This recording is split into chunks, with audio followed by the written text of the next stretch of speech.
I didn't speak for 72 hours. Not as a spiritual cleanse, not as a meditation retreat, not to prove discipline or impress anyone on the internet. I did it because I wanted to know something most men never ask themselves. Who am I when I'm not explaining myself? See, most men don't realize how much of their identity is built on words. You explain your decisions, you defend your choices, you justify your emotions, you narrate your existence like you're afraid if you stop talking, people will forget you're there. And maybe they will. That's the test. Because silence doesn't just remove your voice, it removes your shield. And when that shield drops, you see exactly how much power you actually have, or don't. Let me tell you what I learned. Day one started the moment I woke up. No good morning, no small talk with the barista, no texts, no calls, no explaining to anyone why I wasn't responding. I just stopped. And within the first 2 hours, something happened that most men will never notice because they're too busy filling every gap with noise. People got uncomfortable. Not because I was rude. I wasn't cold or aggressive. I just didn't speak. I nodded. I made eye contact. I moved through my day like I always did. But without words, people started projecting. One guy at the gym asked if I was okay. I gave him a thumbs up. He walked away confused. A coworker tried to pull me into a conversation about weekend plans. I smiled, stayed still. He laughed nervously and said, "All right, man, you're being weird." Then he left. Here's what I realized in those first hours. When you don't explain yourself, people assume something is wrong with you. Because in their world, silence means discomfort. It means you're upset or angry or broken.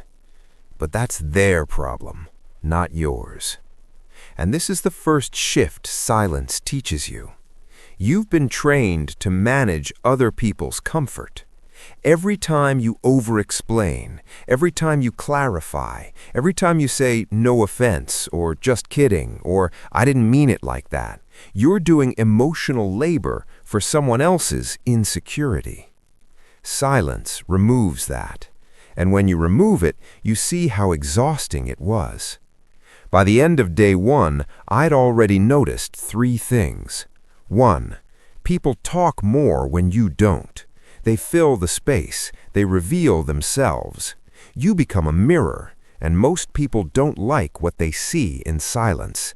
So they talk faster, explain more, justify themselves to you without you asking. 2. Your attention becomes a currency. When you're not speaking, people start competing for your reaction. A nod from you means something. A look means something. You didn't gain power. You just stopped giving it away for free. 3. You realize how much you talk to avoid being alone with your own thoughts.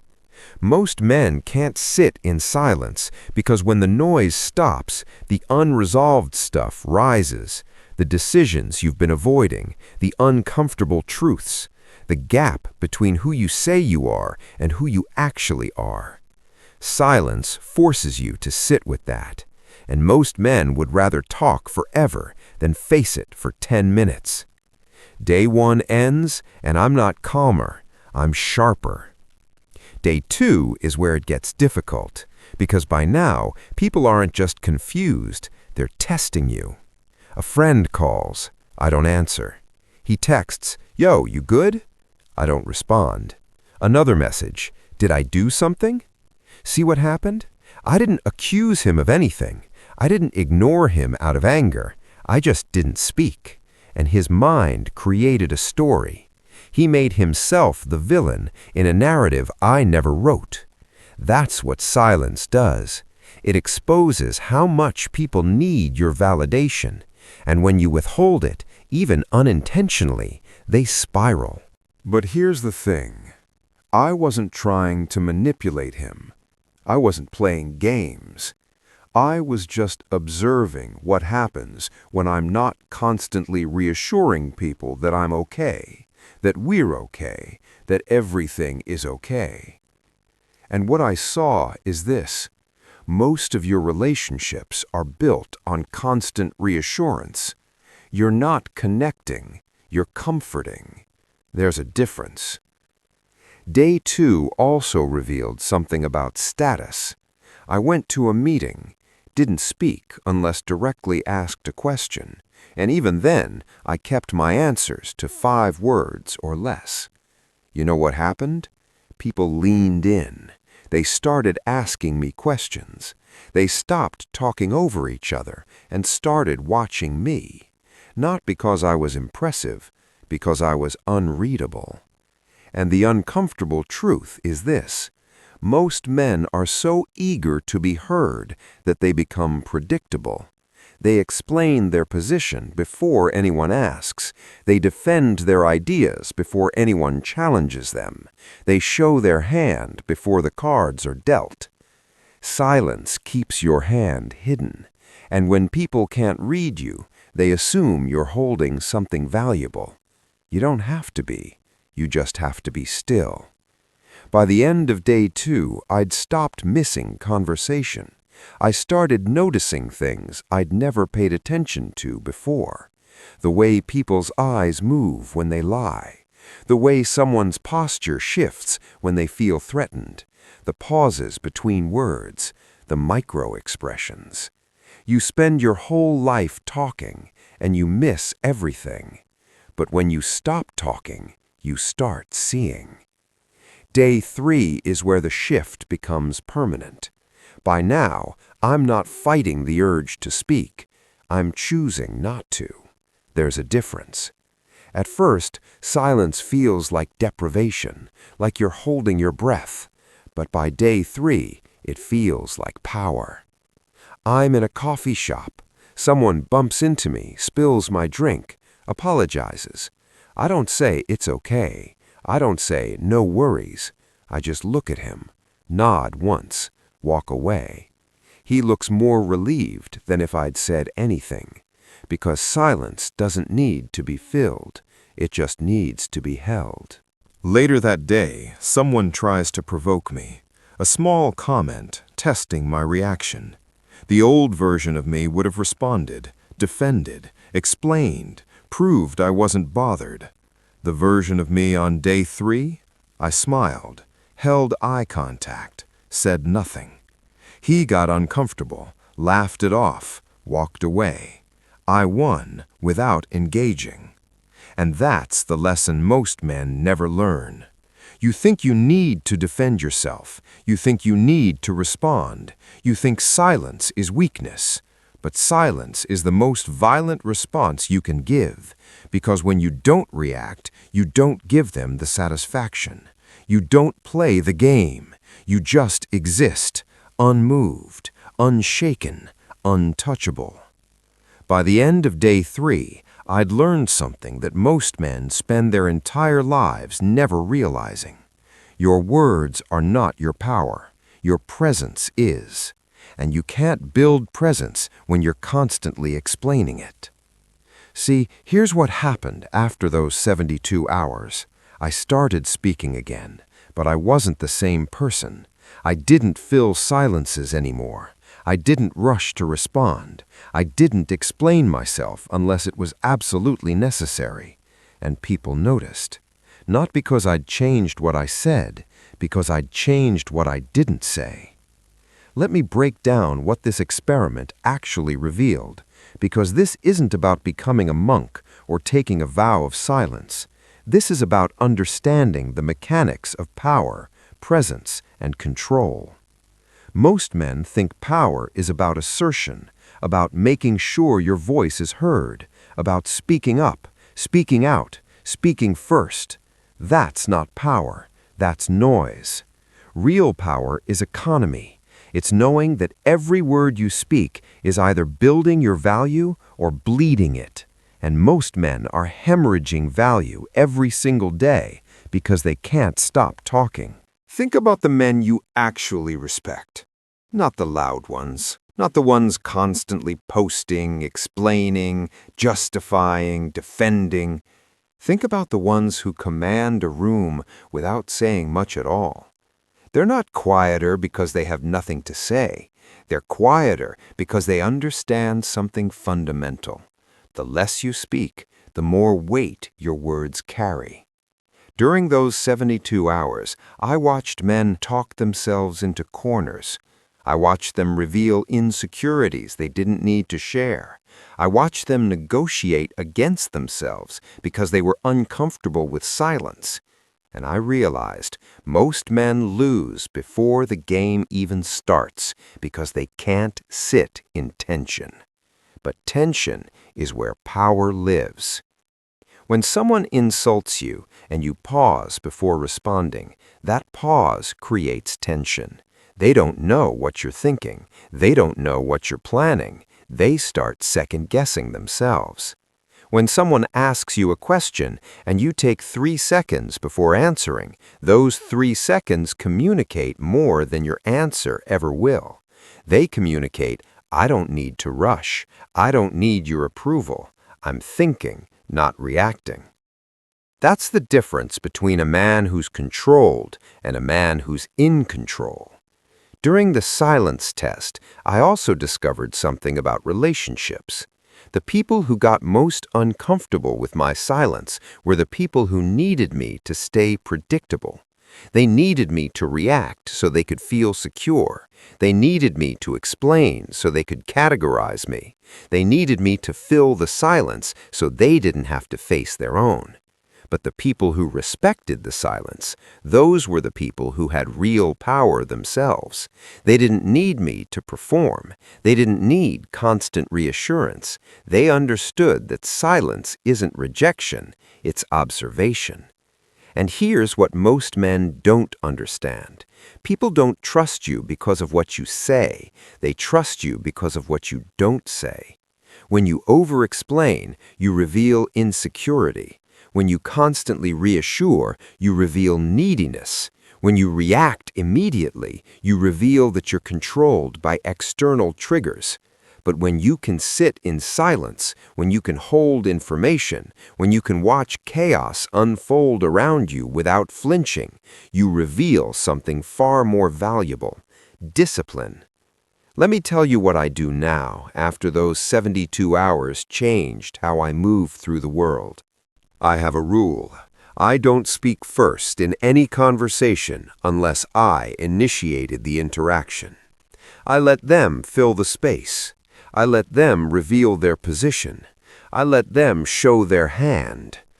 And while they're talking, I'm listening.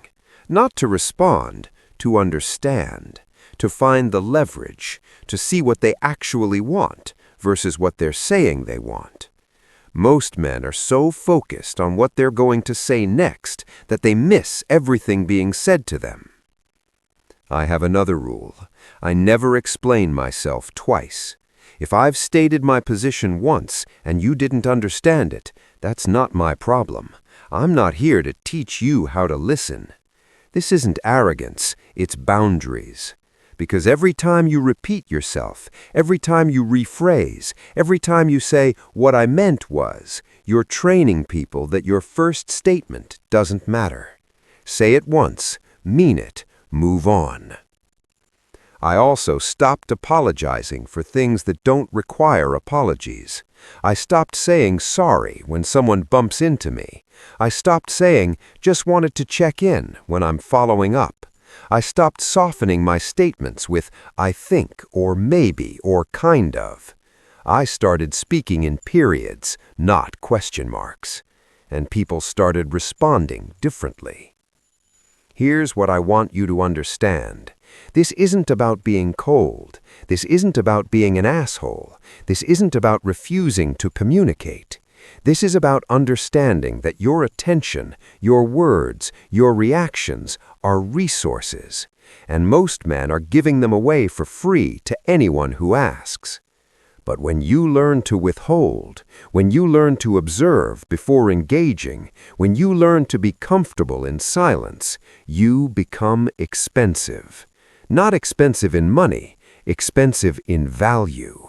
People have to earn your response. They have to earn your explanation. They have to earn your time. And when you operate like that, you stop attracting people who drain you and start attracting people who match you. The 72-hour silence test taught me that most men are afraid of their own presence. They fill every moment with sound because when it's quiet, they have to confront who they actually are. Are you intelligent or just opinionated? Are you confident or just loud? Are you powerful or just performing? Silence answers these questions, and most men can't handle the answers. But here's the thing. Once you can sit in silence with yourself, once you can be alone in a room with your own thoughts and not feel the need to escape them, you become unshakable. Because if you can handle your own silence, you can handle anything anyone throws at you. Someone insults you, you've sat with worse thoughts about yourself in silence. Someone doubts you, you've already questioned yourself more brutally than they ever could. Someone tries to break you, you've already been broken and rebuilt in the quiet. That's the final lesson. Silence isn't the absence of noise, it's the presence of control. And control is what separates men who are acted upon from men who act. So here's what I want you to do. Not for me, not for anyone else, for yourself. Go 72 hours without explaining yourself, without justifying, without defending, without filling every gap with words. When someone asks why you're quiet, don't answer. Just observe their discomfort. When someone tries to provoke you, don't engage. Just watch how quickly they lose interest when you don't react. When you feel the urge to speak, to explain, to clarify, ask yourself, is this necessary or am I just uncomfortable with silence? And if it's the latter, stay quiet. See what happens. See who reaches out. See who pulls away. See who respects the silence and who needs you to break it. You'll learn more about yourself in 72 hours of silence than you will in 72 days of talking. Because when you stop filling the world with noise, you start filling yourself with power. And power doesn't announce itself. It doesn't justify itself. It doesn't explain itself. It just is. You don't need to be the loudest voice in the room. You need to be the one everyone listens to when you finally speak. That's presence. That's control. That's the difference between men who are heard and men who are feared. So stop talking. Start watching. Start learning. Start becoming the kind of man who doesn't need words to prove who he is. Because by the time you speak, everyone will already know. The test isn't about silence. It's about discovering who you are when you're not hiding behind words. Most men will never take it. They're too afraid of what they'll find. But you're not most men. So go silent for 72 hours. No explanations, no justifications, no exceptions. And when you come back, you won't be the same. You'll be quieter, sharper, unmoved. You'll be the man who doesn't need to speak to be heard. That's not a skill, that's a presence, and presence is the only thing that lasts. Now stop reading, stop scrolling, and start the test. Because every second you spend preparing to be silent is another second you're still talking. The time is now. Go.